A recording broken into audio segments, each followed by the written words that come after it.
नमस्कार. मी सुवर्णा पाटुकले उर्फ सुकांचन. आजपासून आपण मनाचे श्लोकांचं वाचन करणार आहोत. संकलक आहे पांडुरंग शास्त्री कुलकर्णी, पुणे.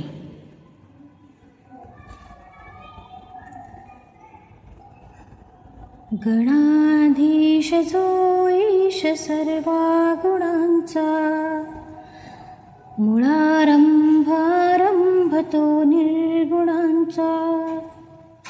नमो शारदा मूळ चत्वार वाचा, गमो पंथ अनंत या राघवाचा.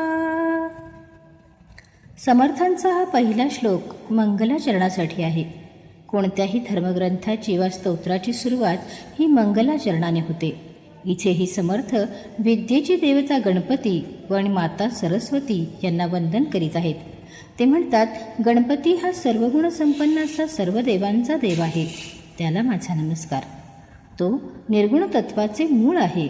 परमार्थातील निर्गुण तत्व त्याच्यापासून सुरू होते. पुढे समर्थ शारदा मातेला वंदन करतात. ही मूलभूत अशा 4 वारणीची देवता आहे. ते म्हणतात की आम्ही अनंत अशा श्री प्रभू रामचंद्रांचे भक्त आहोत. रामाचे दासत्व आनंदाने स्वीकारलेल्या साधकांचा असा हा आमचा पंथ आहे. आम्ही रामभक्तीमध्ये या मानवी जीवनाचे सार्थक करून घेणार असा दृढ विश्वास समर्थ या श्लोकाद्वारे साधकांना देत आहेत. जय श्रीराम.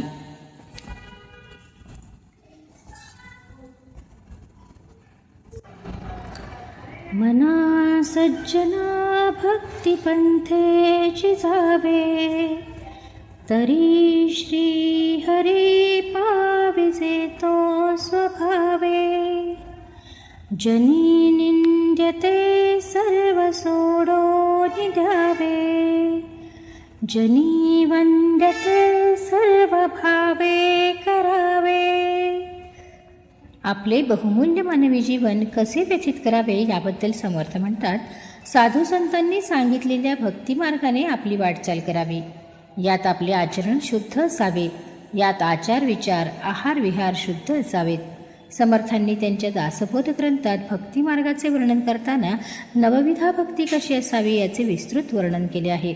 त्यात श्रवण, नामस्मरण, पूजन, कीर्तन, पादसेवन, आत्मनिवेदन, अर्चन, वंदन इत्यादी प्रकार येतात. ते पुढे म्हणतात की तू जर अशी निरपेक्ष भक्ती समर्पण आणि निर्विकल्प भावाने केली तर भगवंत नक्की